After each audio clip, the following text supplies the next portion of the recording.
KaraokeBooks. The Confessions. St. Augustine of Hippo. Translated by Joseph Green Pilkington. Audiobook. Book 10. Having manifested what he was and what he is, he shows the great fruit of his confession, and being about to examine by what method God and the happy life may be found, he enlarges on the nature and power of memory. Then he examines his own acts, thoughts and affections, viewed under the threefold division of temptation, and commemorates the Lord, the one mediator of God and men. Chapter 1. In God alone is the hope and joy of man. 1. Let me know thee, O thou who knowest me. Let me know thee, as I am known. O thou strength of my soul, enter into it, and prepare it for thyself, that thou mayest have and hold it without spot or wrinkle. This is my hope, therefore have I spoken, and in this hope do I rejoice, when I rejoice soberly. Other things of this life ought the less to be sorrowed for, the more they are sorrowed for, and ought the more to be sorrowed for, the less men do sorrow for them. For behold, thou desirest truth, seeing that he who does it, cometh to the light. This wish I to do in confession in my heart before thee, and in my writing before many witnesses. Chapter 2. That all things are manifest to God. That confession unto him is not made by the words of the flesh, but of the soul, and the cry of reflection. 2. And from thee, O Lord, unto whose eyes the depths of man's conscience are naked, what in me could be hidden though I were unwilling to confess to thee? For so should I hide thee from myself, not myself from thee. But now, because my groaning witnesseth that I am dissatisfied with myself, thou shinest forth, and satisfiest, and art beloved and desired, that I may blush for myself, and renounce myself, and choose thee, and may neither please thee nor myself, except in thee. To thee, then, O Lord, am I manifest, whatever I am, and with what fruit I may confess unto thee I have spoken. Nor do I it with words and sounds of the flesh, but with the words of the soul, and that cry of reflection which thine ear knoweth. For when I am wicked, to confess to thee is not but to be dissatisfied with myself, but when I am truly devout, it is not but not to attribute it to myself, because thou, O Lord, dost bless the righteous. But first thou justifiest him ungodly. My confession, therefore, O my God, in thy sight, is made unto thee silently, and yet not silently. For in noise it is silent, in affection it cries aloud. For neither do I give utterance to anything that is right unto men which thou hast not heard from me before, nor dost thou hear anything of the kind from me which thyself citest not first unto me. Chapter 3. He who confesseth rightly unto God best knoweth himself. 3. What then have I to do with men, that they should hear my confessions, as if they were going to cure all my diseases? A people curious to know the lives of others, but slow to correct their own. Why do they desire to hear from me what I am, who are unwilling to hear from thee what they are? And how can they tell, when they hear from me of myself, whether I speak the truth, seeing that no man knoweth what is in man, save the spirit of man which is in him? But if they hear from thee aught concerning themselves, they will not be able to say, The Lord lieth. For what is it to hear from thee of themselves, but to know themselves? And who is he that knoweth himself and saith, It is false, unless he himself lieth? But because charity believeth all things, amongst those at all events whom by union with itself it maketh one, I too, O Lord, also so confess unto thee that men may hear, to whom I cannot prove whether I confess the truth, yet do they believe me whose ears charity openeth unto me. 4. But yet do thou, my most secret physician, make clear to me what fruit I may reap by doing it.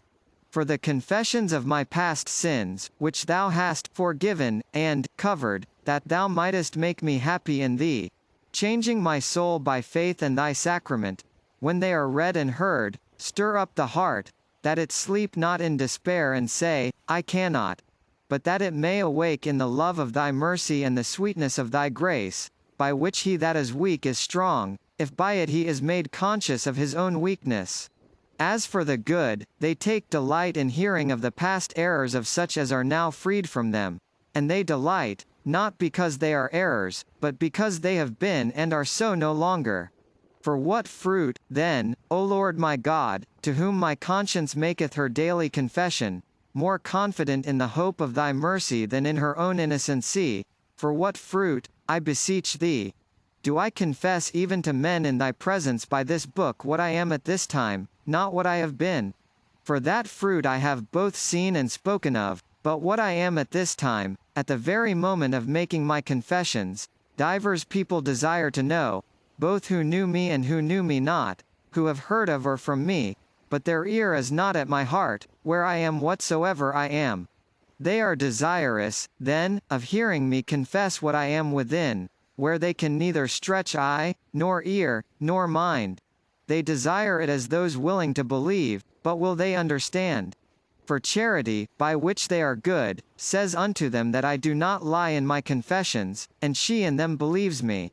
Chapter 4. That in his confessions he may do good, he considers others. 5. But for what fruit do they desire this? Do they wish me happiness when they learn how near, by thy gift, I come unto thee? And to pray for me, when they learn how much I am kept back by my own weight? To such will I declare myself. For it is no small fruit, O Lord my God, that by many thanks should be given to thee on our behalf, and that by many thou shouldest be entreated for us. Let the fraternal soul love that in me which thou teachest should be loved, and lament that in me which thou teachest should be lamented. Let a fraternal and not an alien soul do this, nor that of strange children, whose mouth speaketh vanity, and their right hand is a right hand of falsehood, but that fraternal one which, when it approves me, rejoices for me, but when it disapproves me, is sorry for me, because whether it approves or disapproves it loves me. To such will I declare myself. Let them breathe freely at my good deeds, and sigh over my evil ones. My good deeds are thy institutions and thy gifts, my evil ones are my delinquencies and thy judgments.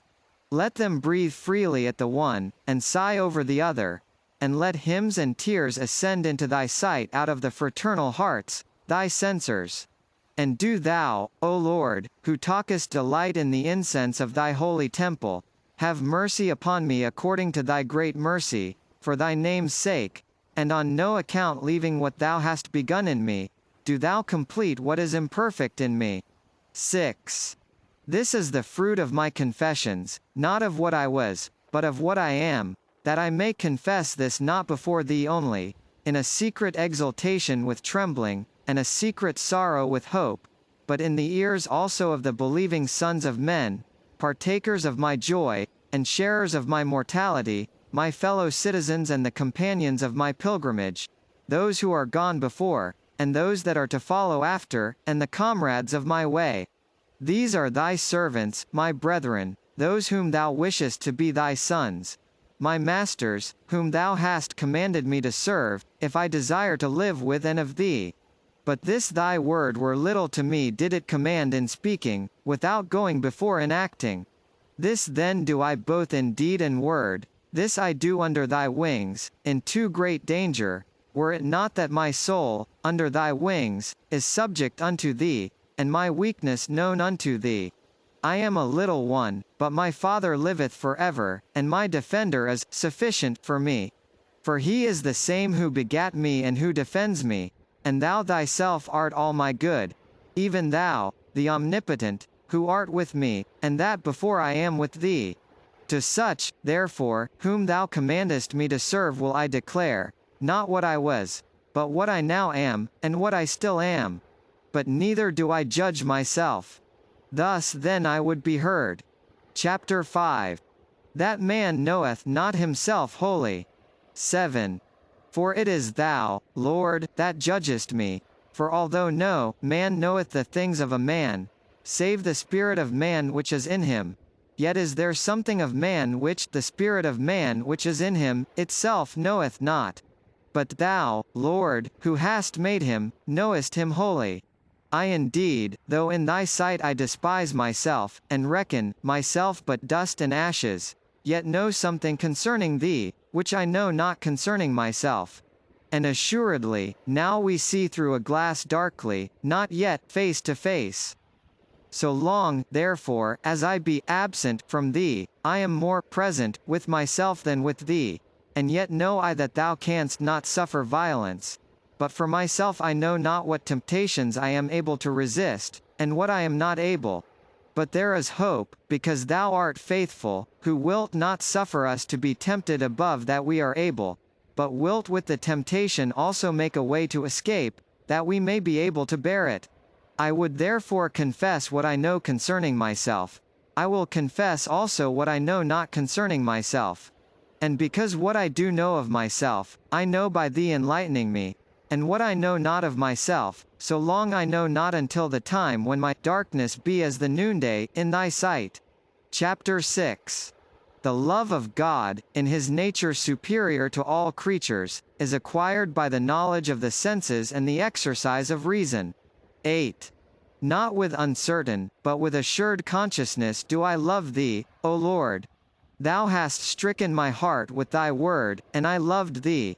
And also the heaven, and earth, and all that is therein, behold, on every side they say that I should love thee.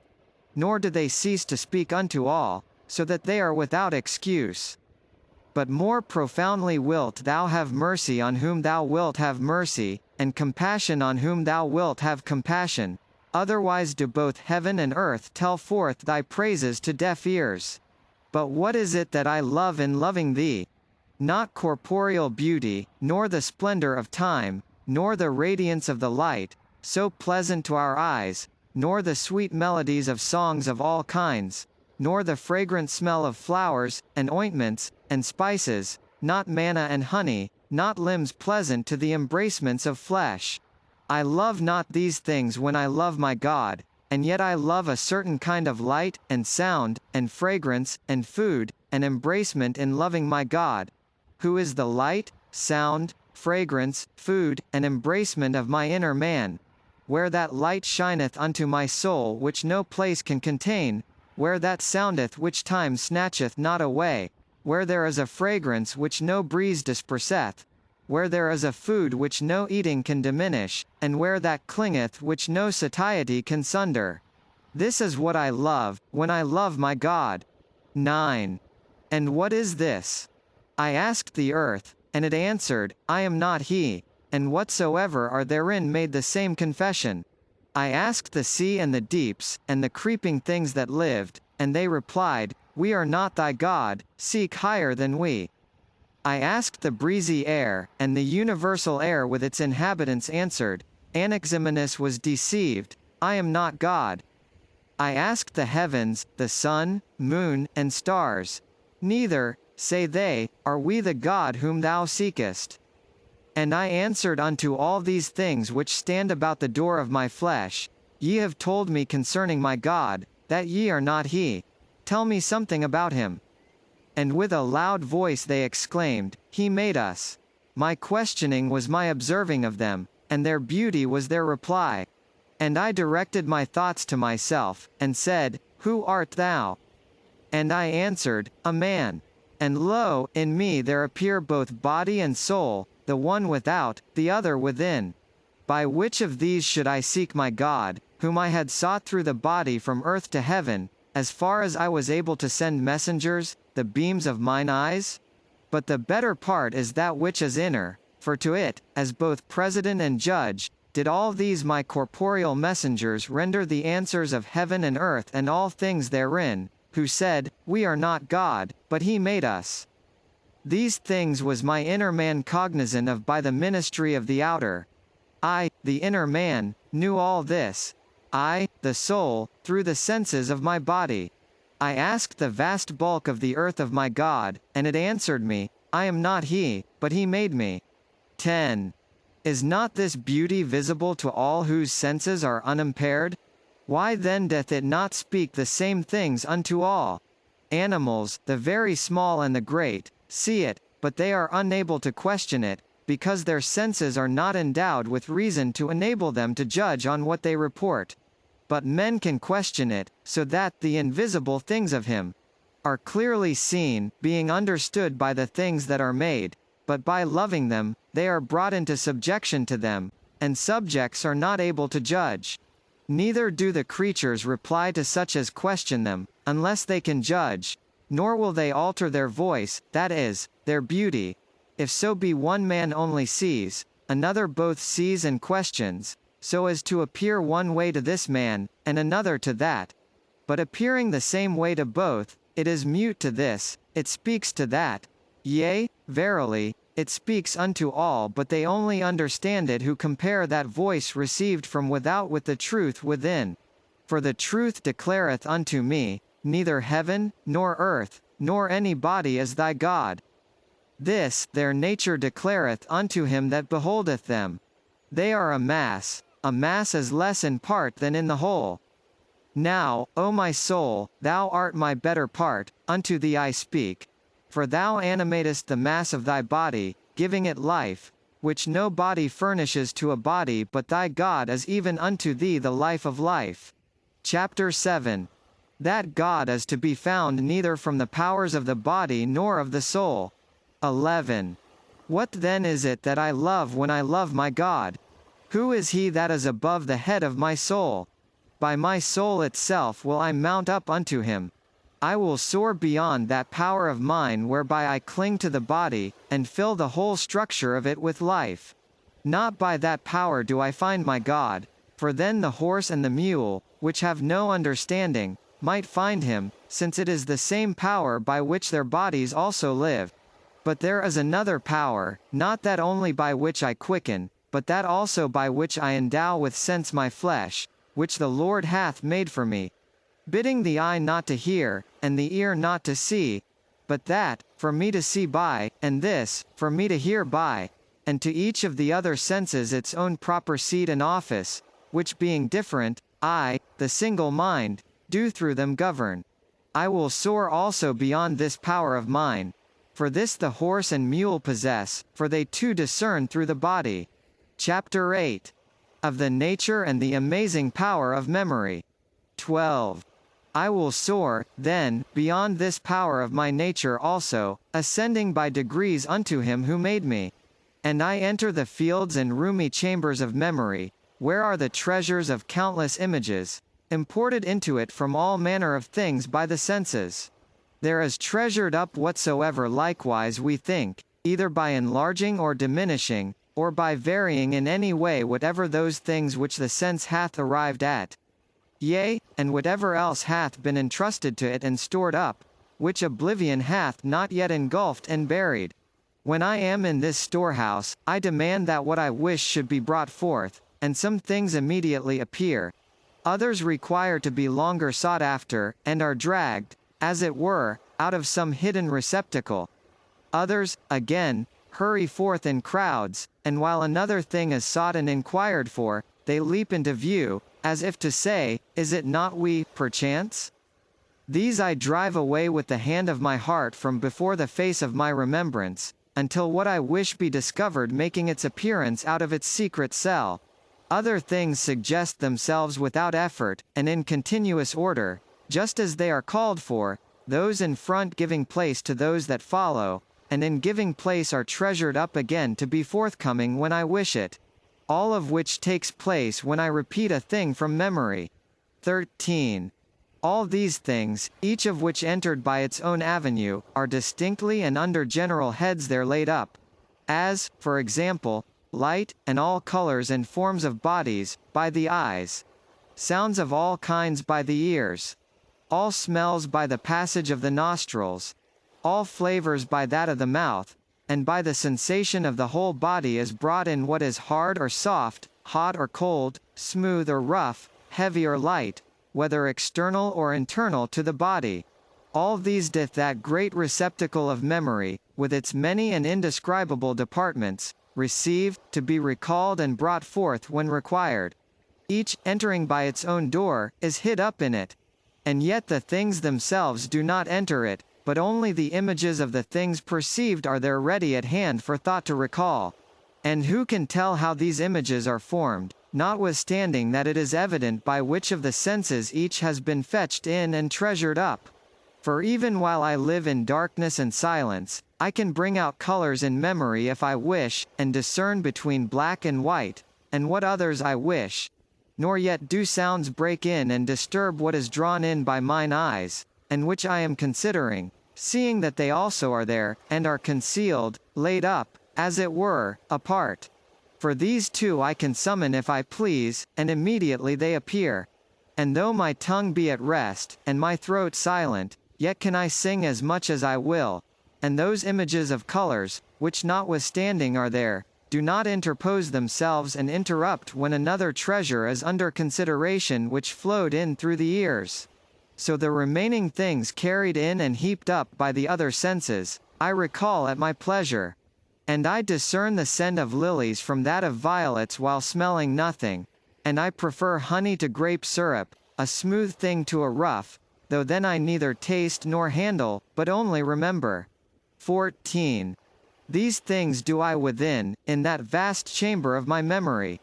For there are nigh me heaven, earth, sea, and whatever I can think upon in them, besides those which I have forgotten. There also do I meet with myself, and recall myself, what, when, or where I did a thing, and how I was affected when I did it. There are all which I remember, either by personal experience or on the faith of others.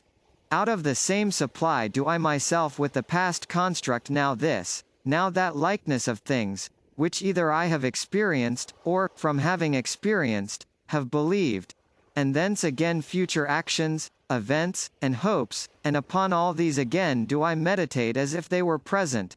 I will do this or that, say I to myself in that vast womb of my mind, filled with the images of things so many and so great, and this or that shall follow upon it. Oh, that this or that might come to pass! God avert this or that! Thus speak I to myself, and when I speak, the images of all I speak about are present, out of the same treasury of memory. Nor could I say anything at all about them were the images absent. 15. Great is this power of memory, exceeding great, O my God, an inner chamber large and boundless. Who has plumbed the depths thereof? Yet it is a power of mine, and appertains unto my nature.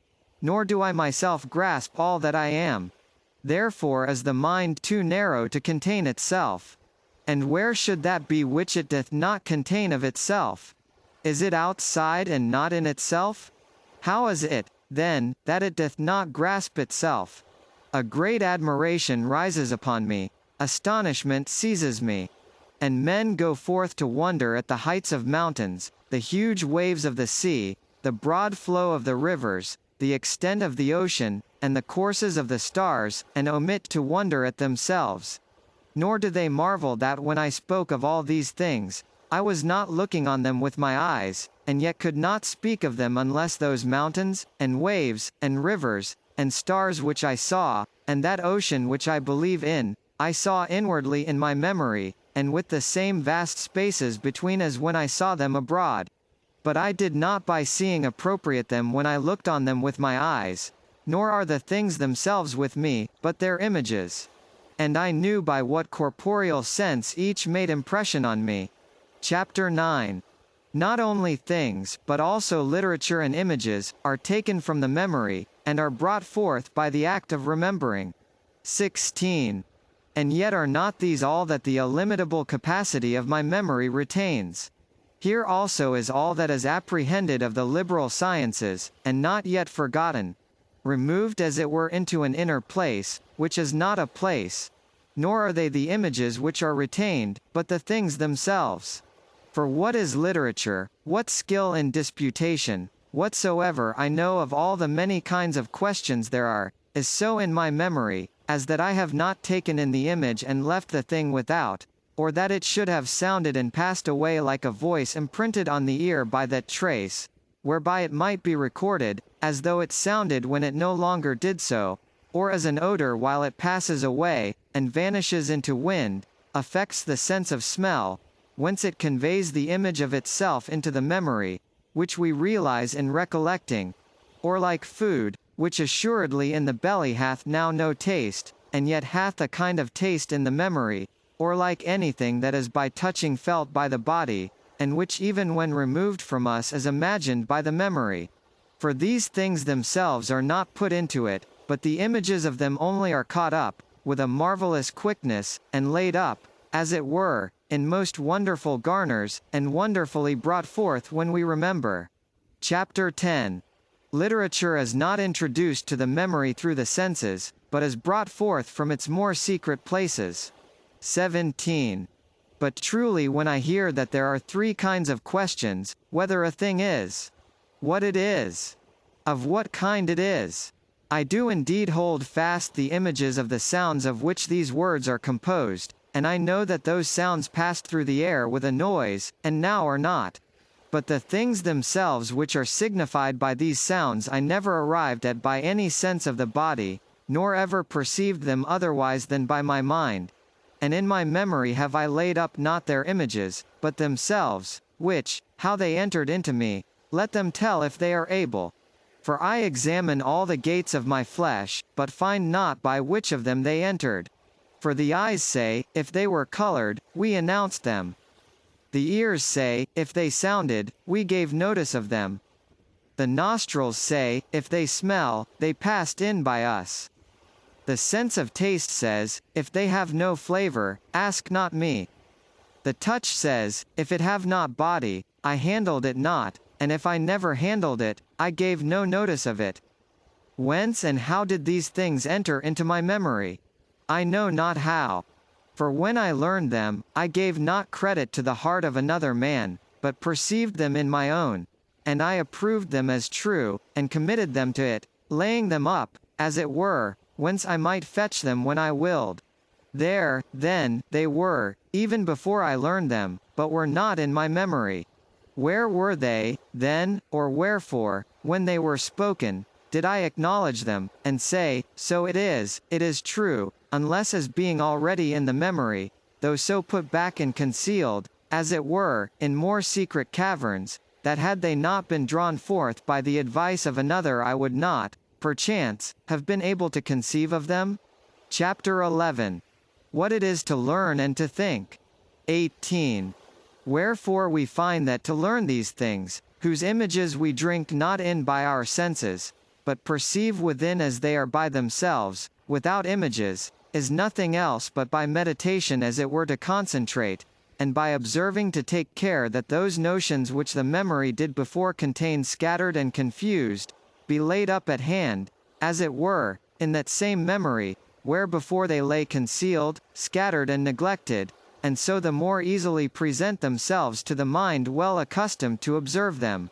And how many things of this sort does my memory retain which have been found out already, and, as I said, are, as it were, laid up ready to hand, which we are said to have learned and to have known, which, should we for small intervals of time cease to recall, they are again so submerged and slide back, as it were, into the more remote chambers, that they must be evolved thence again as if new, for other sphere they have none, and must be marshalled again that they may become known. That is to say, they must be collected as it were, from their dispersion. Whence we have the word cogitare. For cogo and cogito have the same relation to each other as ago and agito, facio and factito. But the mind has appropriated to itself this word so that not that which is collected anywhere, but what is collected, that is marshalled, in the mind, is properly said to be cogitated. Chapter 12. On the recollection of things mathematical. 19. The memory containeth also the reasons and innumerable laws of numbers and dimensions, none of which hath any sense of the body impressed, seeing they have neither color, nor sound, nor taste, nor smell, nor sense of touch. I have heard the sound of the words by which these things are signified when they are discussed, but the sounds are one thing, the things another. For the sounds are one thing in Greek, another in Latin, but the things themselves are neither Greek, nor Latin, nor any other language. I have seen the lines of the craftsman, even the finest, like a spider's web. But these are of another kind, they are not the images of those which the eye of my flesh showed me. He knoweth them who, without any idea whatsoever of a body, perceives them within himself. I have also observed the numbers of the things with which we number all the senses of the body, but those by which we number are of another kind, nor are they the images of these, and therefore they certainly are. Let him who sees not these things mock me for saying them, and I will pity him, whilst he mocks me. Chapter 13. Memory retains all things. 20. All these things I retain in my memory, and how I learnt them I retain. I retain also many things which I have heard most falsely objected against them, which though they be false, yet is it not false that I have remembered them. And I remember, too, that I have distinguished between those truths and these falsehoods uttered against them. And I now see that it is one thing to distinguish these things, another to remember that I often distinguished them, when I often reflected upon them. I both remember, then, that I have often understood these things, and what I now distinguish and comprehend I store away in my memory, that hereafter I may remember that I understood it now. Therefore also I remember that I have remembered, so that if afterwards I shall call to mind that I have been able to remember these things, it will be through the power of memory that I shall call it to mind. Chapter 14. Concerning the manner in which joy and sadness may be brought back to the mind and memory. 21. This same memory contains also the affections of my mind, not in the manner in which the mind itself contains them when it suffers them, but very differently according to a power peculiar to memory.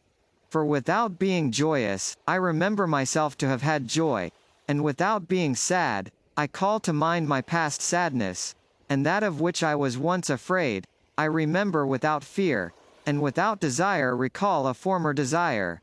Again, on the contrary, I at times remember when joyous my past sadness, and when sad my joy. Which is not to be wondered at as regards the body, for the mind is one thing, the body another. If I, therefore, when happy, recall some past bodily pain, it is not so strange a thing. But now, as this very memory itself is mind, for when we give orders to have a thing kept in memory, we say, see that you bear this in mind, and when we forget a thing, we say, it did not enter my mind, and, it slipped from my mind, thus calling the memory itself mind. As this is so, how comes it to pass that when being joyful I remember my past sorrow? The mind has joy, the memory sorrow, the mind, from the joy that is in it, is joyful, yet the memory, from the sadness that is in it, is not sad? Does not the memory perchance belong unto the mind? Who will say so? The memory doubtless is, so to say, the belly of the mind, and joy and sadness like sweet and bitter food, which, when entrusted to the memory, are, as it were, passed into the belly, where they can be reposited, but cannot taste. It is ridiculous to imagine these to be alike, and yet they are not utterly unlike. 22. But behold, out of my memory I edges it, when I affirm that there be 4 perturbations of the mind, desire, joy, fear, sorrow, and whatsoever I shall be able to dispute on these, by dividing each into its peculiar species, and by defining it, there I find what I may say, and thence I edges it. Yet am I not disturbed by any of these perturbations when by remembering them I call them to mind. And before I recollected and reviewed them, they were there. Wherefore by remembrance could they be brought thence. Perchance, then, even as meat is in ruminating brought up out of the belly, so by calling to mind are these educed from the memory. Why, then, does not the disputant, thus recollecting, perceive in the mouth of his meditation the sweetness of joy or the bitterness of sorrow? Is the comparison unlike in this because not like in all points? For who would willingly discourse on these subjects, if, as often as we name sorrow or fear, we should be compelled to be sorrowful or fearful? And yet we could never speak of them, did we not find in our memory not merely the sounds of the names, according to the images imprinted on it by the senses of the body, but the notions of the things themselves, which we never received by any door of the flesh, but which the mind itself, recognizing by the experience of its own passions, entrusted to the memory, or else which the memory itself retained without their being entrusted to it. Chapter 15. In memory there are also images of things which are absent. 23. But whether by images or no, who can well affirm? For I name a stone, I name the sun, and the things themselves are not present to my senses, but their images are near to my memory. I name some pain of the body, yet it is not present when there is no pain. Yet if its image were not in my memory, I should be ignorant what to say concerning it, nor in arguing be able to distinguish it from pleasure. I name bodily health when sound in body. The thing itself is indeed present with me, but unless its image also were in my memory, I could by no means call to mind what the sound of this name signified. Nor would sick people know, when health was named, what was said, unless the same image were retained by the power of memory, although the thing itself were absent from the body. I name numbers whereby we enumerate, and not their images, but they themselves are in my memory. I name the image of the sun, and this, too, is in my memory. For I do not recall the image of that image, but itself, for the image itself is present when I remember it. I name memory, and I know what I name. But where do I know it, except in the memory itself? Is it also present to itself by its image, and not by itself? Chapter 16. The privation of memory is forgetfulness. 24. When I name forgetfulness, and know, too, what I name, whence should I know it if I did not remember it? I do not say the sound of the name, but the thing which it signifies, which, had I forgotten, I could not know what that sound signified. When, therefore, I remember memory, then is memory present with itself, through itself. But when I remember forgetfulness, there are present both memory and forgetfulness. Memory, whereby I remember, forgetfulness, which I remember. But what is forgetfulness but the privation of memory? How, then, is that present for me to remember, since, when it is so, I cannot remember? But if what we remember we retain in memory, yet, unless we remembered forgetfulness, we could never at the hearing of the name know the thing meant by it, then is forgetfulness retained by memory. Present, therefore, it is, lest we should forget it, and being so, we do forget. Is it to be inferred from this that forgetfulness, when we remember it, is not present to the memory through itself, but through its image?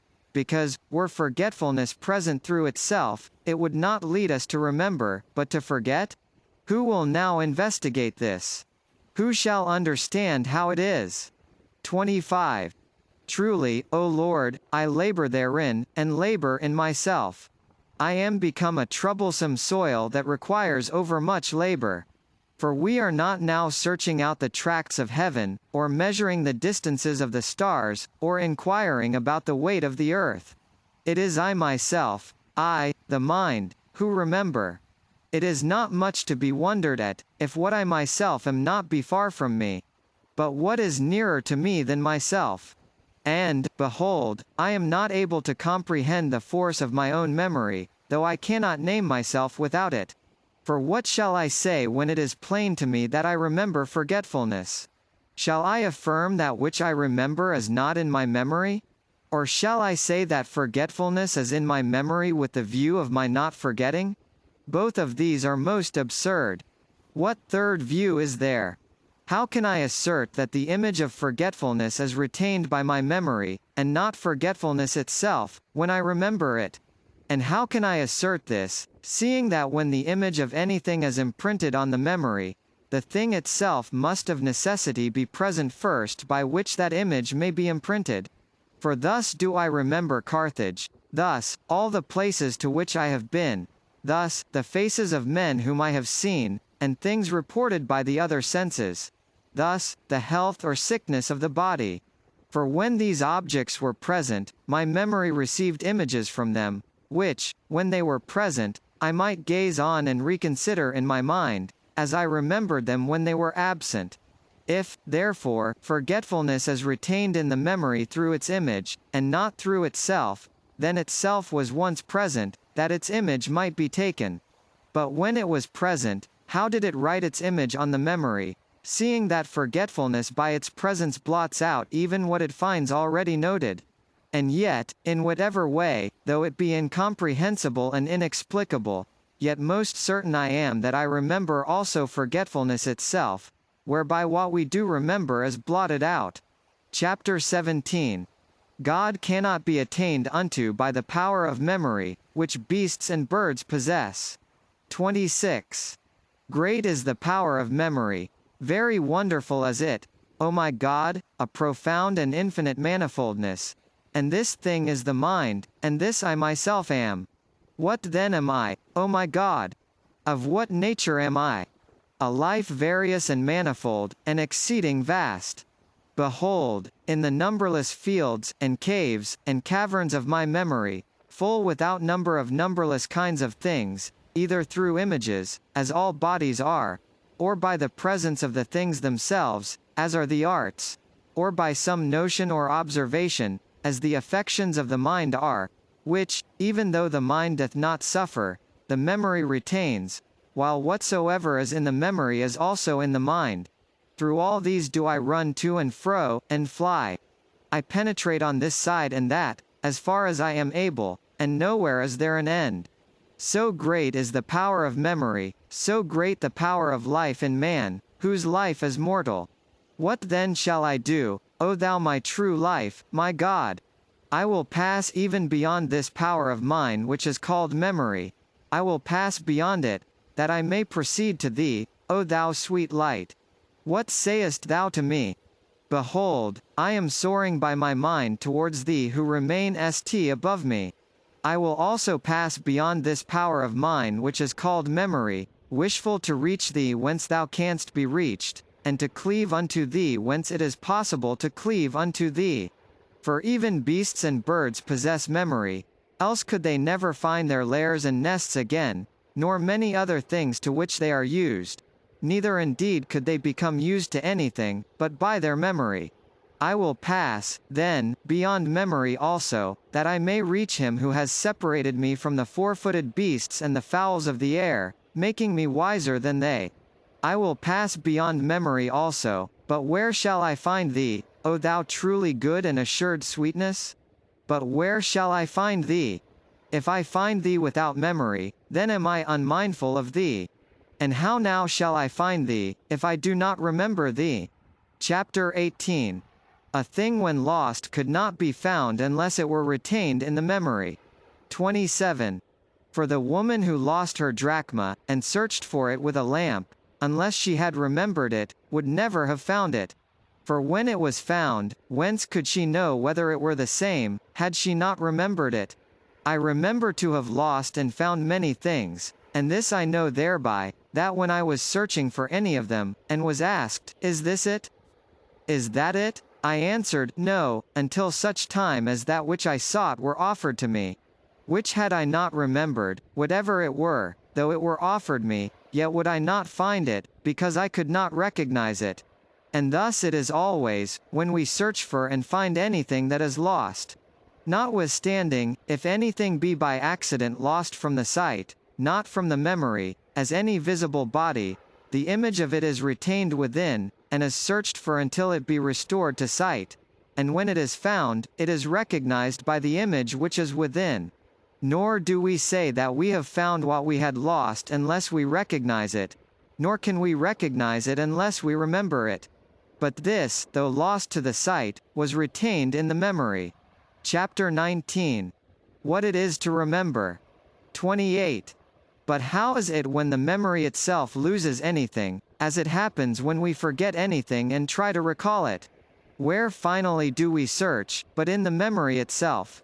And there, if perchance one thing be offered for another, we refuse it, until we meet with what we seek, and when we do, we exclaim, This is it. Which we should not do unless we knew it again, nor should we recognize it unless we remembered it. Assuredly, therefore, we had forgotten it. Or, had not the whole of it slipped our memory, but by the part by which we had hold was the other part sought for, since the memory perceived that it did not revolve together as much as it was accustomed to do, and halting, as if from the mutilation of its old habit, demanded the restoration of that which was wanting. For example, if we see or think of some man known to us, and, having forgotten his name, endeavor to recover it, whatsoever other thing presents itself is not connected with it, because it was not used to be thought of in connection with him, and is consequently rejected, until that is present whereon the knowledge reposes fittingly as its accustomed object. And whence, save from the memory itself, does that present itself? For even when we recognize it as put in mind of it by another, it is thence it comes. For we do not believe it as something new, but, as we recall it, admit what was said to be correct. But if it were entirely blotted out of the mind, we should not, even when put in mind of it, recollect it. For we have not as yet entirely forgotten what we remember that we have forgotten. A lost notion, then, which we have entirely forgotten, we cannot even search for.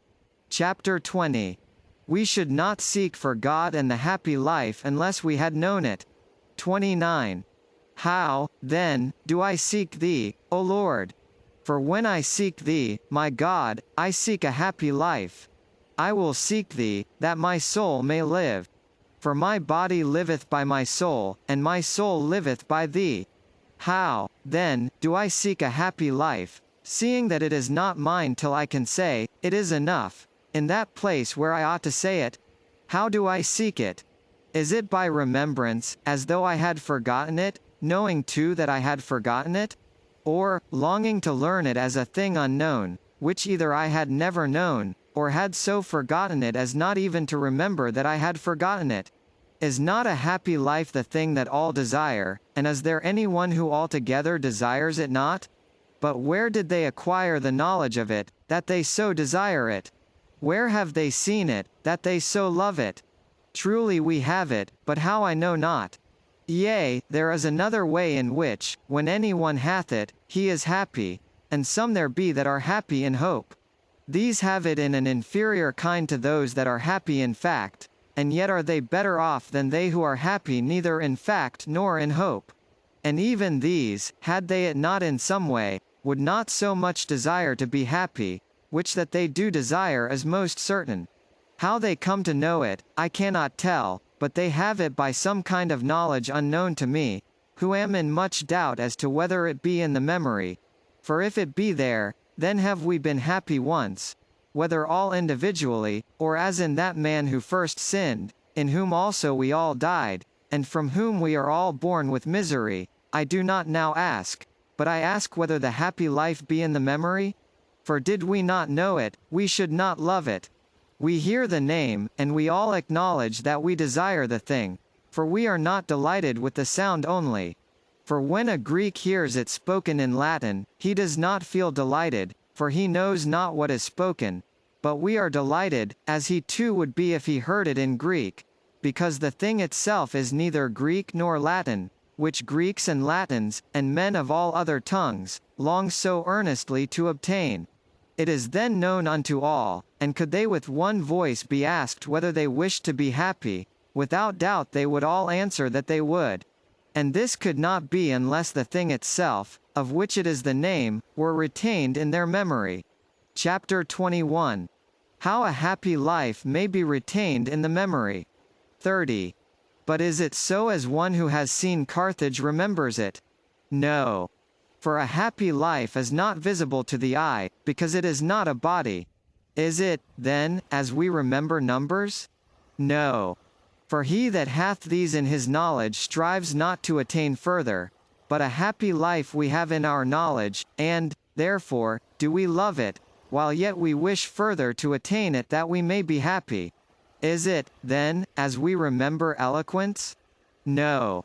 For although some, when they hear this name, call the thing to mind, who, indeed, are not yet eloquent, and many who wish to be so, whence it appears to be in their knowledge, yet have these by their bodily perceptions noticed that others are eloquent, and been delighted with it, and long to be so, although they would not be delighted save for some interior knowledge, nor desire to be so unless they were delighted. But a happy life we can by no bodily perception make experience of in others. Is it, then, as we remember joy? It may be so, For my joy I remember, even when sad, like as I do a happy life when I am miserable. Nor did I ever with perception of the body either see, hear, smell, taste, or touch my joy, but I experienced it in my mind when I rejoiced, and the knowledge of it clung to my memory, so that I can call it to mind sometimes with disdain and at others with desire, according to the difference of the things wherein I now remember that I rejoiced. For even from unclean things have I been bathed with a certain joy, which now calling to mind, I detest and execrate. At other times, from good and honest things, which, with longing, I call to mind, though perchance they be not nigh at hand, and then with sadness do I call to mind a former joy. 31. Where and when, then, did I experience my happy life, that I should call it to mind, and love and long for it? Nor is it I alone or a few others who wish to be happy, but truly all. Which, unless by certain knowledge we knew, we should not wish with so certain a will. But how is this, that if two men be asked whether they would wish to serve as soldiers, one, it may be, would reply that he would, the other that he would not. But if they were asked whether they would wish to be happy, both of them would unhesitatingly say that they would. And this one would wish to serve, and the other not, from no other motive but to be happy? Is it, perchance, that as one joys in this, and another in that, so do all men agree in their wish for happiness, as they would agree, were they asked, in wishing to have joy, and this joy they call a happy life? Although, then, one pursues joy in this way, and another in that, all have one goal, which they strive to attain, namely, to have joy. This life, being a thing which no one can say he has not experienced, it is on that account found in the memory, and recognized whenever the name of a happy life is heard. Chapter 22. A happy life is to rejoice in God, and for God. 32. Let it be far, O Lord, let it be far from the heart of thy servant who confesseth unto thee. Let it be far from me to think myself happy, be the joy what it may. For there is a joy which is not granted to the wicked, but to those who worship thee thankfully, whose joy thou thyself art. And the happy life is this, to rejoice unto thee, in thee, and for thee. This it is, and there is no other. But those who think there is another follow after another joy, and that not the true one. Their will, however, is not turned away from some shadow of joy. Chapter 23. All wish to rejoice in the truth. 33. It is not, then, certain that all men wish to be happy, since those who wish not to rejoice in thee, which is the only happy life, do not verily desire the happy life. Or do all desire this, but because the flesh lusteth against the spirit, and the spirit against the flesh, so that they cannot do the things that they would, they fall upon that which they are able to do, and with that are content, because that which they are not able to do, they do not so well as to make them able. For I ask of every man, whether he would rather rejoice in truth or in falsehood. They will no more hesitate to say, in truth, than to say, that they wish to be happy.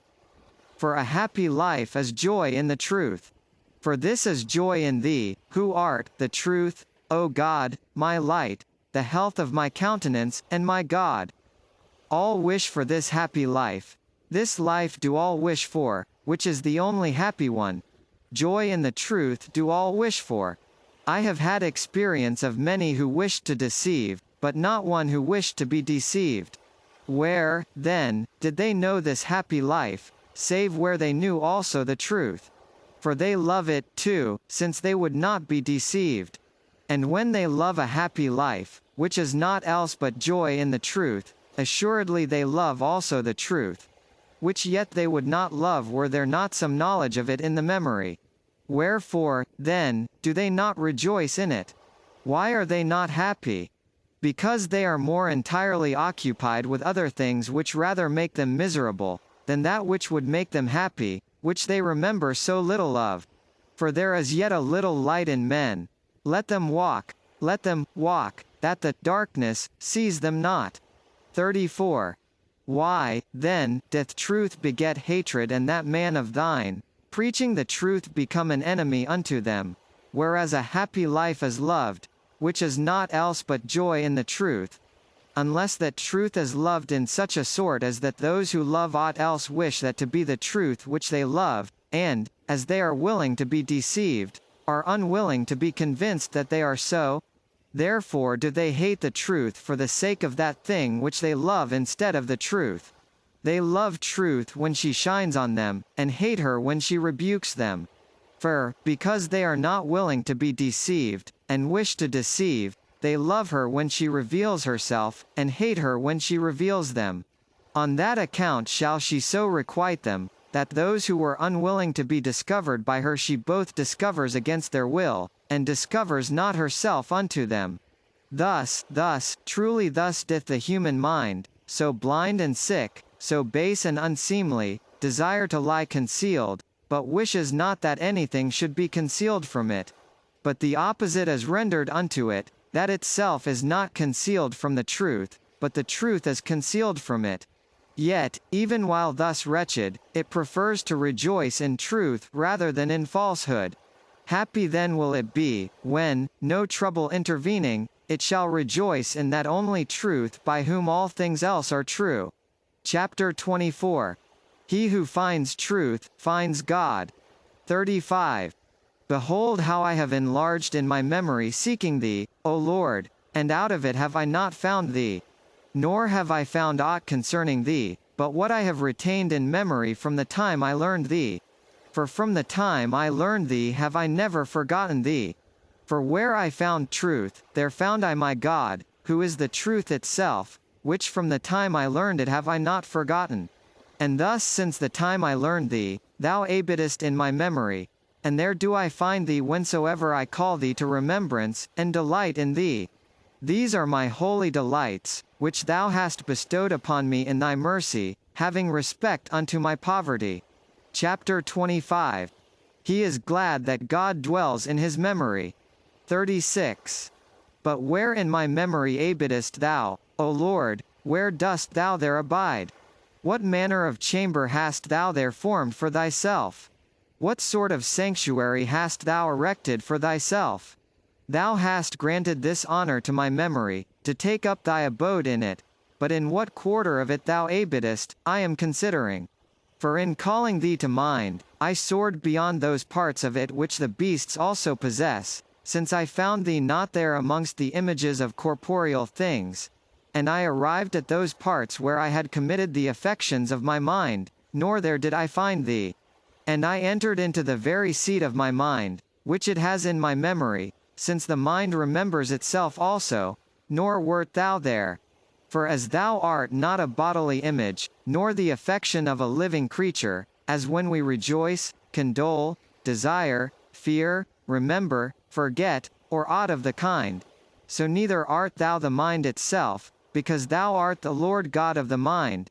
And all these things are changed, but thou remain unchangeable over all, yet vouchsafest to dwell in my memory, from the time I learned thee. But why do I now seek in what part of it thou dwellest, as if truly there were places in it? Thou dost dwell in it assuredly, since I have remembered thee from the time I learned thee, and I find thee in it when I call thee to mind. Chapter 26. God everywhere answers those who take counsel of him. 37. Where, then, did I find thee, so as to be able to learn thee? For thou wert not in my memory before I learned thee. Where, then, did I find thee, so as to be able to learn thee, but in thee above me? Place there is none, we go both backward and forward, and there is no place. Everywhere, O truth, dost thou direct all who consult thee, and dost at once answer all, though they consult thee on divers things. Clearly dost thou answer, though all do not with clearness hear. All consult thee upon whatever they wish, though they hear not always that which they wish. He is thy best servant who does not so much look to hear that from thee which he himself wisheth, as to wish that which he heareth from thee. Chapter 27. He grieves that he was so long without God. 38. Too late did I love thee, O fairness, so ancient, and yet so new. Too late did I love thee. For behold, thou wert within, and I without, and there did I seek thee. I, unlovely, rushed heedlessly among the things of beauty thou madest. Thou wert with me, but I was not with thee. Those things kept me far from thee, which, unless they were in thee, were not. Thou calledst, and criedst aloud, and forcedst open my deafness. Thou didst gleam and shine, and chase away my blindness. Thou didst exhale odors, and I drew in my breath and do pant after thee. I tasted, and do hunger and thirst. Thou didst touch me, and I burned for thy peace. Chapter 28. On the misery of human life. 39. When I shall cleave unto thee with all my being, then shall I in nothing have pain and labor, and my life shall be a real life, being wholly full of thee. But now since he whom thou fillest is the one thou liftest up, I am a burden to myself, as not being full of thee. Joys of sorrow contend with sorrows of joy, and on which side the victory may be I know not. Woe is me! Lord, have pity on me. My evil sorrows contend with my good joys, and on which side the victory may be I know not. Woe is me! Lord, have pity on me. Woe is me! Lo, I hide not my wounds. Thou art the physician, I the sick. Thou merciful, I miserable. Is not the life of man upon earth a temptation? Who is he that wishes for vexations and difficulties? Thou commandest them to be endured, not to be loved. For no man loves what he endures, though he may love to endure. For notwithstanding he rejoices to endure, he would rather there were not for him to endure. In adversity, I desire prosperity, in prosperity, I fear adversity. What middle place, then, is there between these, where human life is not a temptation? Woe unto the prosperity of this world, once and again, from fear of misfortune and a corruption of joy. Woe unto the adversities of this world, once and again, and for the third time, from the desire of prosperity, and because adversity itself is a hard thing, and makes shipwreck of endurance. Is not the life of man upon earth a temptation, and that without intermission? Chapter 29. All hope is in the mercy of God. 40. And my whole hope is only in thy exceeding great mercy. Give what thou commandest, and command what thou wilt. Thou imposest continency upon us, nevertheless, when I perceived, saith one, that I could not otherwise obtain her, except God gave her me. That was a point of wisdom also to know whose gift she was. For by continency are we bound up and brought into one, whence we were scattered abroad into many. For he loves thee too little who loves aught with thee, which he loves not for thee, O love, who ever burnest, and art never quenched. O charity, my God, kindle me. Thou commandest continency. Give what thou commandest, and command what thou wilt. Chapter 30. Of the perverse images of dreams, which he wishes to have taken away. 41. Verily, thou commandest that I should be continent from the lust of the flesh, and the lust of the eyes, and the pride of life.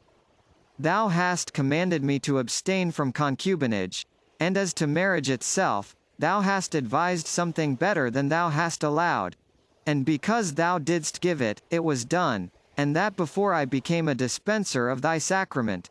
But there still exist in my memory, of which I have spoken much, the images of such things as my habits had fixed there.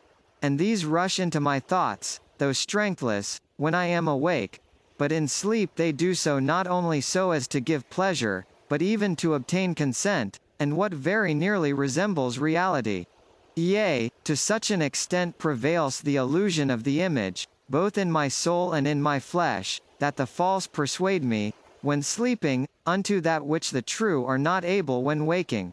Am I not myself at that time, O Lord my God? And there is yet so much difference between myself and myself, in that instant wherein I pass back from waking to sleeping, or return from sleeping to waking. Where, then, is the reason which when waking resists such suggestions? And if the things themselves be forced on it, I remain unmoved. Is it shut up with the eyes? Or is it put to sleep with the bodily senses? But whence, then, comes it to pass, that even in slumber we often resist, and, bearing our purpose in mind, and continuing most chastely in it, yield no assent to such allurements? And there is yet so much difference that, when it happeneth otherwise, upon awaking we return to peace of conscience, and by this same diversity do we discover that it was not we that did it, while we still feel sorry that in some way it was done in us. 42. Is not thy hand able, O Almighty God, to heal all the diseases of my soul, and by thy more abundant grace to quench even the lascivious motions of my sleep? Thou wilt increase in me, O Lord, thy gifts more and more, that my soul may follow me to thee, disengaged from the bird-lime of concupiscence, that it may not be in rebellion against itself, and even in dreams not simply not, through sensual images, commit those deformities of corruption, even to the pollution of the flesh, but that it may not even consent unto them. For it is no great thing for the Almighty, who is able to do above all that we ask or think, to bring it about that no such influence, not even so slight a one as a sign might restrain, should afford gratification to the chaste affection even of one sleeping, and that not only in this life, but at my present age. But what I still am in this species of my ill, have I confessed unto my good Lord, rejoicing with trembling in that which thou hast given me, and bewailing myself for that wherein I am still imperfect, trusting that thou wilt perfect thy mercies in me, even to the fullness of peace, which both that which is within and that which is without shall have with thee, when death is swallowed up in victory. Chapter 31. About to speak of the temptations of the lust of the flesh, he first complains of the lust of eating and drinking. 43. There is another evil of the day that I would were sufficient unto it. For by eating and drinking we repair the daily decays of the body, until thou destroyest both food and stomach, when thou shalt destroy my want with an amazing satiety, and shalt clothe this corruptible with an eternal incorruption. But now is necessity sweet unto me, and against this sweetness do I fight, lest I be enthralled, and I carry on a daily war by fasting, oftentimes, bringing my body into subjection, and my pains are expelled by pleasure. For hunger and thirst are in some sort pains, they consume and destroy like unto a fever, unless the medicine of nourishment relieve us.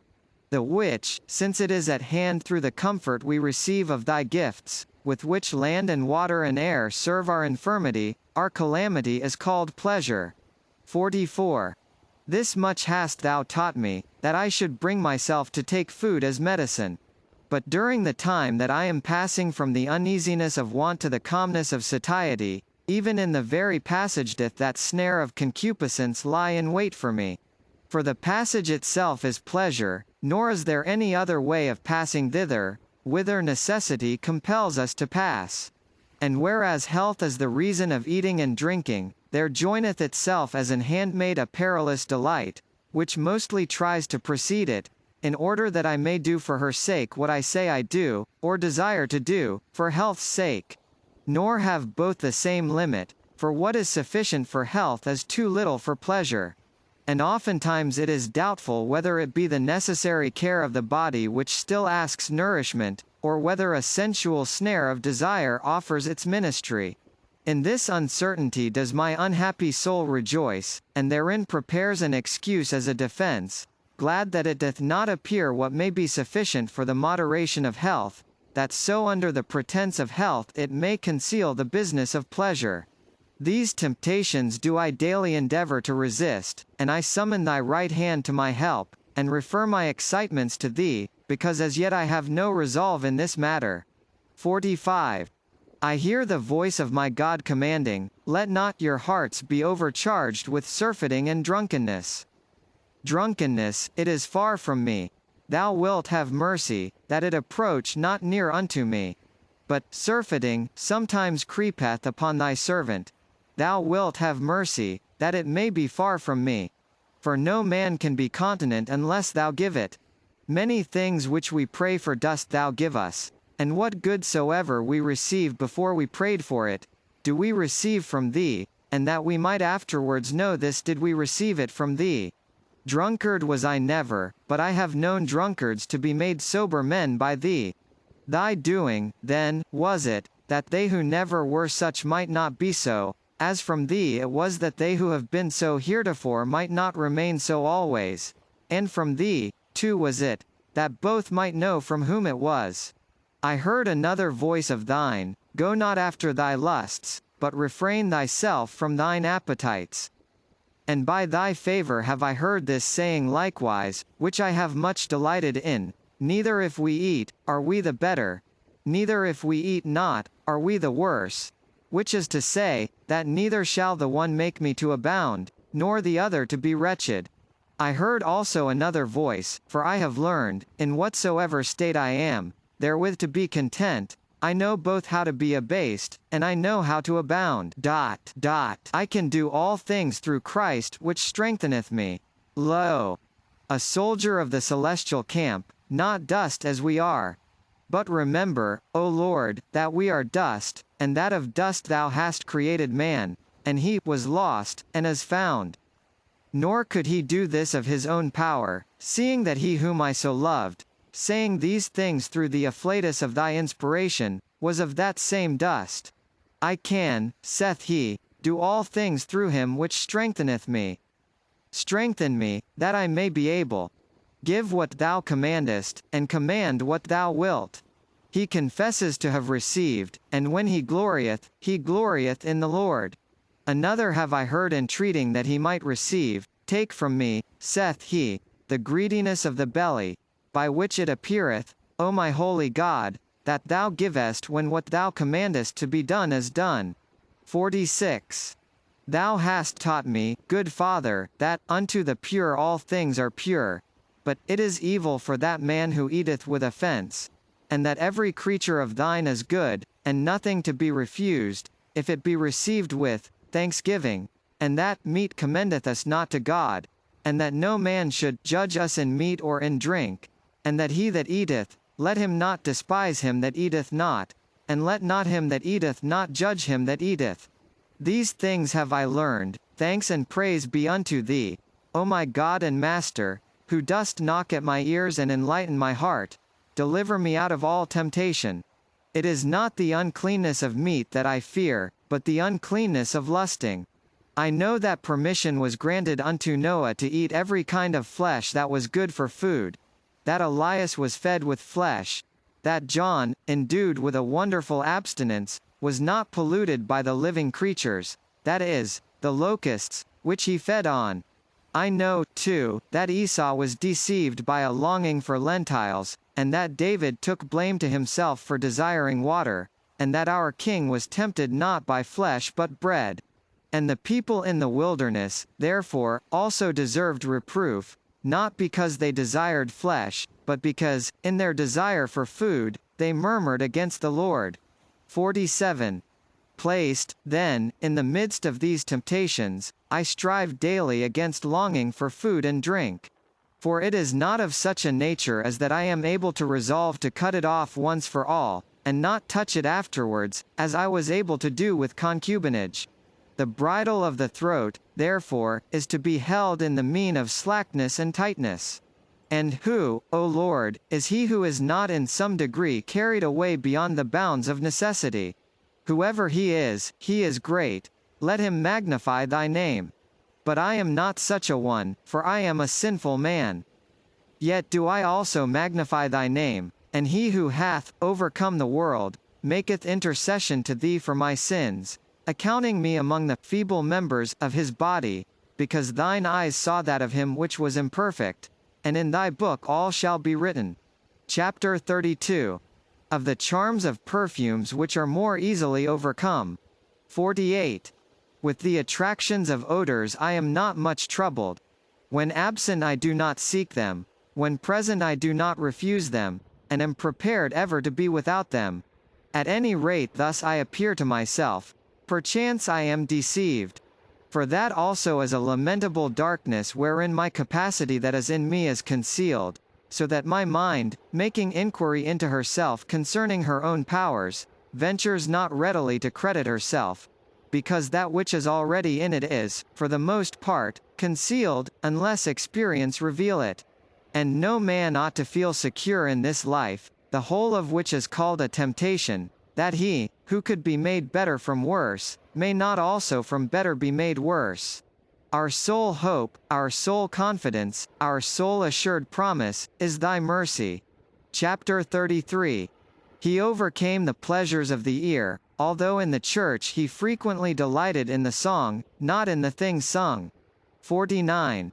The delights of the ear had more powerfully inveigled and conquered me, but thou didst unbind and liberate me.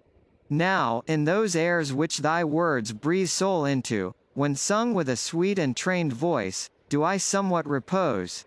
Yet not so as to cling to them, but so as to free myself when I wish. But with the words which are their life do they, that they may gain admission into me, strive after a place of some honor in my heart, and I can hardly assign them a fitting one. Sometimes I appear to myself to give them more respect than is fitting, as I perceive that our minds are more devoutly and earnestly elevated into a flame of piety by the holy words themselves when they are thus sung, than when they are not, and that all affections of our spirit, by their own diversity, have their appropriate measures in the voice and singing, wherewith by I know not what secret relationship they are stimulated. But the gratification of my flesh, to which the mind ought never to be given over to be enervated, often beguiles me, while the sense does not so attend on reason as to follow her patiently, but having gained admission merely for her sake, it strives even to run on before her, and be her leader. Thus in these things do I sin unknowing, but afterwards do I know it. 50.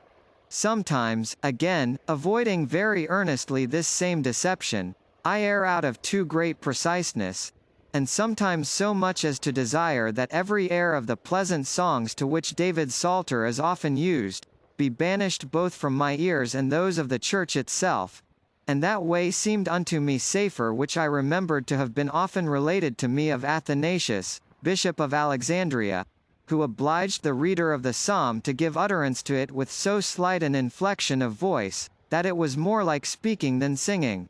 Notwithstanding, when I call to mind the tears I shed at the songs of thy church, at the outset of my recovered faith, and how even now I am moved not by the singing but by what is sung, when they are sung with a clear and skillfully modulated voice, I then acknowledge the great utility of this custom. Thus vacillate I between dangerous pleasure and tried soundness, being inclined rather, though I pronounce no irrevocable opinion upon the subject, to approve of the use of singing in the church, that so by the delights of the ear the weaker minds may be stimulated to a devotional frame. Yet when it happens to me to be more moved by the singing than by what is sung, I confess myself to have sinned criminally, and then I would rather not have heard the singing. See now the condition I am in. Weep with me, and weep for me, you who so control your inward feelings as that good results ensue. As for you who do not thus act, these things concern you not. But thou, O Lord my God, give ear, behold and see, and have mercy upon me, and heal me, thou, in whose sight I am become a puzzle to myself, and, this is my infirmity. Chapter 34. Of the very dangerous allurements of the eyes, on account of beauty of form, God, the Creator, is to be praised. 51. There remain the delights of these eyes of my flesh, concerning which to make my confessions in the hearing of the ears of thy temple, those fraternal and devout ears, and so to conclude the temptations of the lust of the flesh, which still assail me, groaning and desiring to be clothed upon with my house from heaven. The eyes delight in fair and varied forms, and bright and pleasing colors. Suffer not these to take possession of my soul. Let God rather possess it, he who made these things, very good, indeed. Yet is he my good, not these. And these move me while awake, during the day, nor is rest from them granted me, as there is from the voices of melody, sometimes, in silence, from them all. For that queen of colors, the light, flooding all that we look upon, wherever I be during the day, gliding past me in manifold forms, doth soothe me when busied about other things, and not noticing it.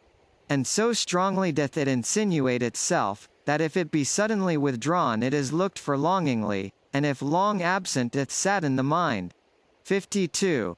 O thou light, which Tobias saw, when, his eyes being closed, he taught his son the way of life, himself going before with the feet of charity, never going astray.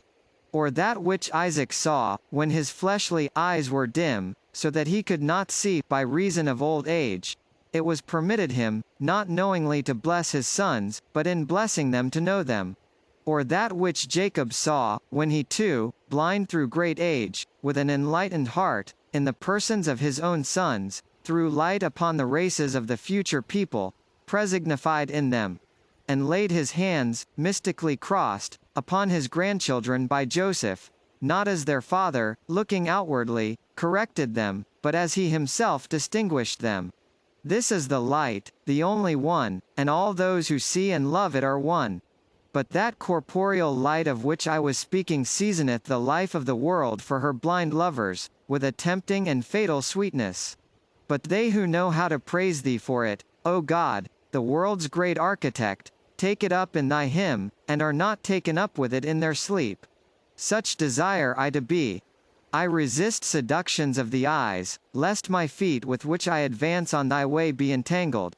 And I raise my invisible eyes to thee, that thou wouldst be pleased to pluck my feet out of the net. Thou dost continually pluck them out, for they are ensnared.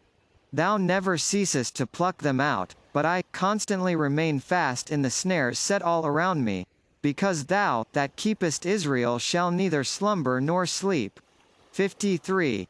What numberless things, made by divers arts and manufactures, both in our apparel, shoes, vessels, and every kind of work, in pictures, too, and sundry images, and these going far beyond necessary and moderate use and holy signification, have men added for the enthrallment of the eyes, following outwardly what they make, forsaking inwardly him by whom they were made, yea, and destroying that which they themselves were made. But I, O my God and my joy, do hence also sing a hymn unto thee, and offer a sacrifice of praise unto my sanctifier, because those beautiful patterns, which through the medium of men's souls are conveyed into their artistic hands, emanate from that beauty which is above our souls, which my soul sigheth after day and night. But as for the makers and followers of those outward beauties, they from thence derive the way of approving them, but not of using them. And though they see him not, yet is he there, that they might not go astray, but keep their strength for thee, and not dissipate it upon delicious lassitudes. And I, though I both say and perceive this, impede my course with such beauties, but thou dost rescue me, O Lord, thou dost rescue me. For thy loving kindness is before mine eyes. For I am taken miserably, and thou rescuest me mercifully, sometimes not perceiving it, in that I had come upon them hesitatingly, at other times with pain, because I was held fast by them. Chapter 35. Another kind of temptation is curiosity, which is stimulated by the lust of the eyes. 54. In addition to this there is another form of temptation, more complex in its peril. For besides that concupiscence of the flesh which leeth in the gratification of all senses and pleasures, wherein its slaves who are far from thee perish, there pertaineth to the soul, through the same senses of the body, a certain vain and curious longing, cloaked under the name of knowledge and learning, not of having pleasure in the flesh, but of making experiments through the flesh. This longing, since it originates in an appetite for knowledge, and the sight being the chief amongst the senses in the acquisition of knowledge, is called in divine language, the lust of the eyes. For seeing belongeth properly to the eyes, yet we apply this word to the other senses also, when we exercise them in the search after knowledge. For we do not say, listen how it glows, smell how it glistens, taste how it shines, or feel how it flashes, since all these are said to be seen. And yet we say not only, see how it shineth, which the eyes alone can perceive, but also, see how it soundeth, see how it smelleth, see how it tasteth, see how hard it is. And thus the general experience of the senses, as was said before, is termed the lust of the eyes, because the function of seeing, wherein the eyes hold the preeminence, the other senses by way of similitude take possession of, whensoever they seek out any knowledge. 55. But by this is it more clearly discerned, when pleasure and when curiosity is pursued by the senses. For pleasure follows after objects that are beautiful, melodious, fragrant, savory, soft. But curiosity, for experiment's sake, seeks the contrary of these, not with a view of undergoing uneasiness, but from the passion of experimenting upon and knowing them. For what pleasure is there to see, in a lacerated corpse, that which makes you shudder? And yet if it lie near, we flock thither, to be made sad, and to turn pale. Even in sleep they fear lest they should see it. Just as if when awake any one compelled them to go and see it, or any report of its beauty had attracted them. Thus also is it with the other senses, which it were tedious to pursue. From this malady of curiosity are all those strange sights exhibited in the theatre. Hence do we proceed to search out the secret powers of nature, which is beside our end, which to know profits not, and wherein men desire nothing but to know. Hence, too, with that same end of perverted knowledge we consult magical arts. Hence, again, even in religion itself, is God tempted, when signs and wonders are eagerly asked of him, not desired for any saving end, but to make trial only. 56. In this so vast a wilderness, replete with snares and dangers, lo, many of them have I lopped off, and expelled from my heart, as thou, O God of my salvation, hast enabled me to do. And yet when dare I say, since so many things of this kind buzz around our daily life, when dare I say that no such thing makes me intent to see it, or creates in me vain solicitude? It is true that the theatres never now carry me away, nor do I now care to know the courses of the stars, nor hath my soul at any time consulted departed spirits. All sacrilegious oaths I abhor. O Lord my God, to whom I owe all humble and single-hearted service, with what subtlety of suggestion does the enemy influence me to require some sign from thee? But by our King, and by our pure land-chaste country Jerusalem, I beseech thee, that as any consenting unto such thoughts is far from me, so may it always be farther and farther. But when I entreat thee for the salvation of any, the end I aim at is far otherwise, and thou who doest what thou wilt, givest and wilt give me willingly to follow thee. 57. Nevertheless, in how many most minute and contemptible things is our curiosity daily tempted, and who can number how often we succumb? How often, when people are narrating idle tales, do we begin by tolerating them, lest we should give offense unto the weak, and then gradually we listen willingly. I do not nowadays go to the circus to see a dog chasing a hare, but if by chance I pass such a coursing in the fields, it possibly distracts me even from some serious thought, and draws me after it, not that I turn the body of my beast aside, but the inclination of my mind. And except thou, by demonstrating to me my weakness, dost speedily warn me, either through the sight itself, by some reflection to rise to thee, or wholly to despise and pass it by, I, vain one, am absorbed by it. How is it, when sitting at home, a lizard catching flies, or a spider entangling them as they rush into her nets, oftentimes arrests me? Is the feeling of curiosity not the same because these are such tiny creatures? From them I proceed to praise thee, the wonderful creator and disposer of all things, but it is not this that first attracts my attention. It is one thing to get up quickly, and another not to fall, and of such things is my life full, and my only hope is in thy exceeding great mercy. For when this heart of ours is made the receptacle of such things, and bears crowds of this abounding vanity, then are our prayers often interrupted and disturbed thereby. And whilst in thy presence we direct the voice of our heart to thine ears, this so great a matter is broken off by the influx of I know not what idle thoughts. Chapter 36. A third kind is pride, which is pleasing to man, not to God. 58. Shall we, then, account this too amongst such things as are to be lightly esteemed, or shall anything restore us to hope, save thy complete mercy, since thou hast begun to change us?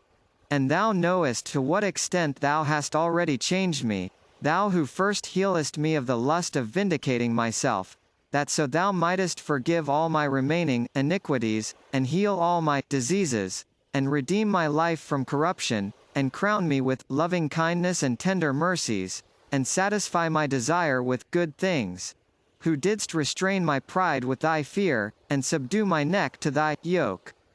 And now I bear it, and it is light unto me, because so hast thou promised, and made it, and so in truth it was, though I knew it not, when I feared to take it up.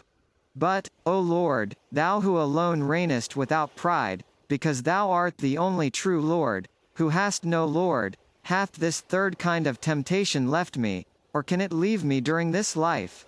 59. The desire to be feared and loved of men, with no other view than that I may experience a joy therein which is no joy, is a miserable life, an unseemly ostentation. Hence especially it arises that we do not love thee, nor devoutly fear thee. And therefore dost thou resist the proud, but givest grace unto the humble, and thou thunderest upon the ambitious designs of the world, and the foundations of the hills tremble. Because now certain offices of human society render it necessary to be loved and feared of men, the adversary of our true blessedness presseth hard upon us, everywhere scattering his snares of well done, that while acquiring them eagerly, we may be caught unawares, and disunite our joy from thy truth, and fix it on the deceits of men, and take pleasure in being loved and feared, not for thy sake, but in thy stead, by which means, being made like unto him, he may have them as his, not in harmony of love, but in the fellowship of punishment, who aspired to exalt his throne in the north, that dark and cold they might serve him, imitating thee in perverse and distorted ways. But we, O Lord, lo, we are thy little flock. Do thou possess us, stretch thy wings over us, and let us take refuge under them. Be thou our glory. Let us be loved for thy sake, and thy word feared in us. They who desire to be commended of men when thou blamest, will not be defended of men when thou judgest, nor will they be delivered when thou condemnest. But when not the sinner is praised in the desires of his soul, nor he blessed who doth unjustly, but a man is praised for some gift that thou hast bestowed upon him, and he is more gratified at the praise for himself, than that he possesses the gift for which he is praised, such a one is praised while thou blamest. And better truly is he who praised than the one who was praised. For the gift of God in man was pleasing to the one, while the other was better pleased with the gift of man than that of God. Chapter 37. He is forcibly goaded on by the love of praise. 60. By these temptations, O Lord, are we daily tried. Yea, unceasingly are we tried. Our daily furnace is the human tongue. And in this respect also dost thou command us to be continent. Give what thou commandest, and command what thou wilt. Regarding this matter, thou knowest the groans of my heart, and the rivers of mine eyes. For I am not able to ascertain how far I am clean of this plague, and I stand in great fear of my secret faults, which thine eyes perceive, though mine do not. For in other kinds of temptations I have some sort of power of examining myself, but in this, hardly any. For, both as regards the pleasures of the flesh and an idle curiosity, I see how far I have been able to hold my mind in check when I do without them, either voluntarily or by reason of their not being at hand. Or then I inquire of myself how much more or less troublesome it is to me not to have them. Riches truly which are sought for in order that they may minister to some one of these three, lusts, or to two, or the whole of them, if the mind be not able to see clearly whether, when it hath them, it despiseth them, they may be cast on one side, that so it may prove itself. But if we desire to test our power of doing without praise, need we live ill, and that so flagitiously and immoderately as that every one who knows us shall detest us. What greater madness than this can be either said or conceived? But if praise both is wont and ought to be the companion of a good life and of good works, we should as little forego its companionship as a good life itself. But unless a thing be absent, I do not know whether I shall be contented or troubled at being without it. 61. What, then, do I confess unto thee, O Lord, in this kind of temptation? What, save that I am delighted with praise, but more with the truth itself than with praise? For were I to have my choice, whether I had rather, being mad, or astray on all things, be praised by all men, or, being firm and well assured in the truth, be blamed by all, I see which I should choose. Yet would I be unwilling that the approval of another should even add to my joy for any good I have. Yet I admit that it doth increase it, and, more than that dispraise doth diminish it. And when I am disquieted at this misery of mine, an excuse presents itself to me, the value of which thou, God, knowest, for it renders me uncertain. For since it is not continency alone that thou hast enjoined upon us, that is, from what things to hold back our love, but righteousness also, that is, upon what to bestow it, and hast wished us to love not thee only, but also our neighbor, often, when gratified by intelligent praise, I appear to myself to be gratified by the proficiency or towardliness of my neighbor, and again to be sorry for evil in him when I hear him dispraise either that which he understands not, or is good. For I am sometimes grieved at mine own praise, either when those things which I am displeased at in myself be praised in me, or even lesser and trifling goods are more valued than they should be.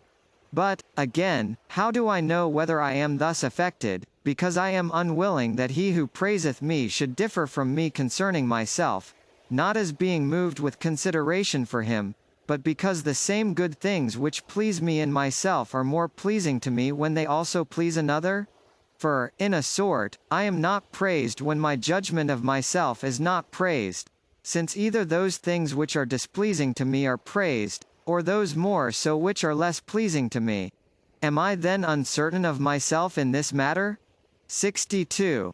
Behold, O truth, in thee do I see that I ought not to be moved at my own praises for my own sake, but for my neighbor's good. And whether it be so, in truth I know not. For concerning this I know less of myself than dost thou. I beseech thee now, O my God, to reveal to me myself also, that I may confess unto my brethren, who are to pray for me, what I find in myself weak. Once again let me more diligently examine myself. If, in mine own praise, I am moved with consideration for my neighbor, why am I less moved if some other man be unjustly dispraised than if it be myself? Why am I more irritated at that reproach which is cast upon myself, than at that which is with equal injustice cast upon another in my presence? Am I ignorant of this also? Or does it remain that I deceive myself, and do not the truth, before thee in my heart and tongue?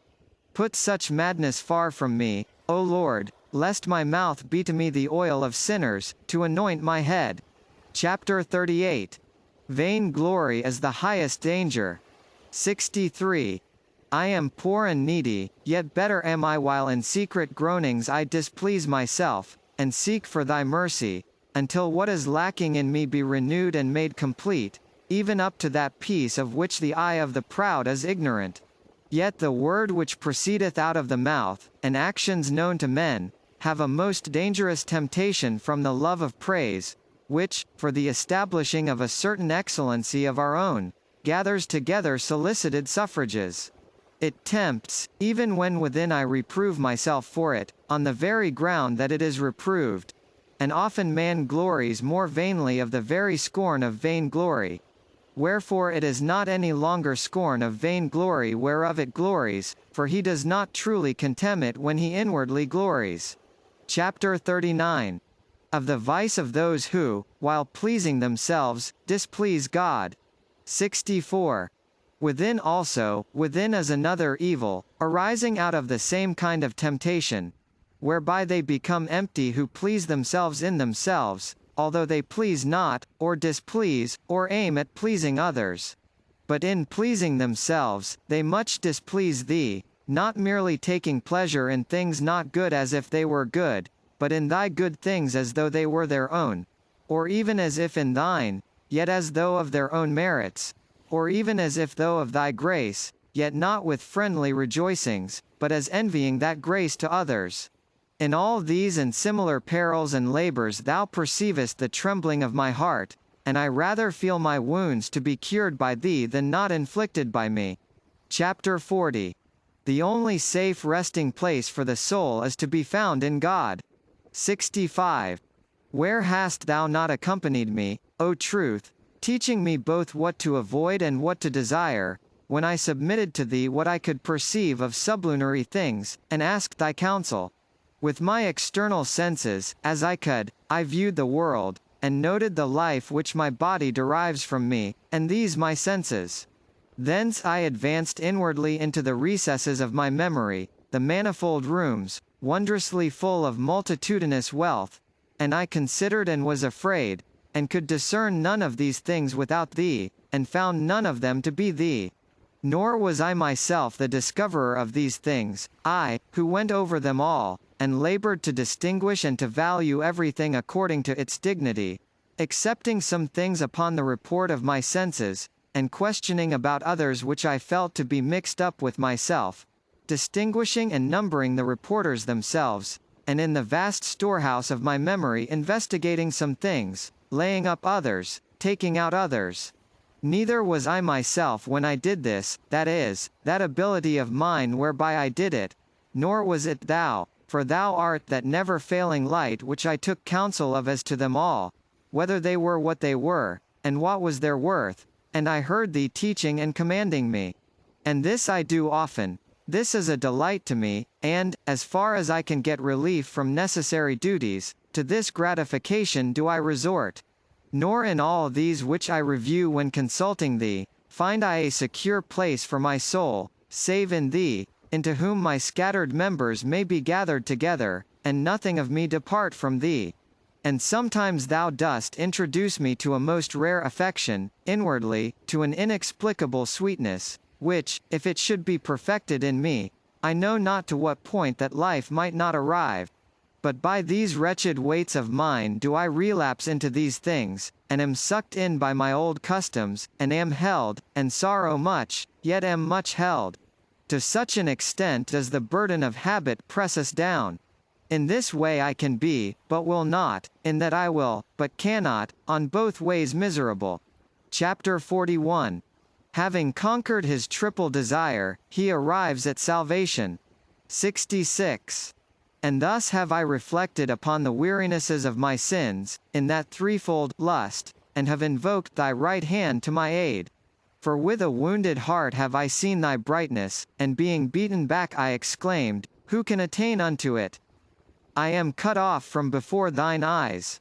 Thou art the truth, who presidest over all things, but I, through my covetousness, wished not to lose thee, but with thee wished to possess a lie, as no one wishes so to speak falsely as himself to be ignorant of the truth. So then I lost thee, because thou deignest not to be enjoyed with a lie. Chapter 42. In what manner many sought the mediator. 67. Whom could I find to reconcile me to thee? Was I to solicit the angels? By what prayer? By what sacraments? Many striving to return unto thee, and not able of themselves, have, as I am told, tried this, and have fallen into a longing for curious visions, and were held worthy to be deceived. For they, being exalted, sought thee by the pride of learning, thrusting themselves forward rather than beating their breasts, and so by correspondence of heart drew unto themselves the princes of the air, the conspirators and companions in pride, by whom, through the power of magic, they were deceived, seeking a mediator by whom they might be cleansed, but none was there. For the devil it was, transforming himself into an angel of light. And he much allured proud flesh, in that he had no fleshly body. For they were mortal and sinful, but thou, O Lord, to whom they arrogantly sought to be reconciled, art immortal and sinless. But a mediator between God and man ought to have something like unto God, and something like unto man, lest being in both like unto man, he should be far from God, or if in both like unto God, he should be far from man, and so should not be a mediator. That deceitful mediator, then, by whom in thy secret judgments pride deserved to be deceived, hath one thing in common with man, that is, sin. Another he would appear to have with God, and, not being clothed with mortality of flesh, would boast that he was immortal. But since the wages of sin is death, this hath he in common with men, that together with them he should be condemned to death. Chapter 43. That Jesus Christ, at the same time God and man, is the true and most efficacious mediator. 68. But the true mediator, whom in thy secret mercy thou hast pointed out to the humble, and didst send, that by his example also they might learn the same humility, that, mediator between God and men, the man Christ Jesus, appeared between mortal sinners and the immortal just one, mortal with men, just with God, that because the reward of righteousness is life and peace, he might, by righteousness conjoined with God, cancel the death of justified sinners, which he willed to have in common with them.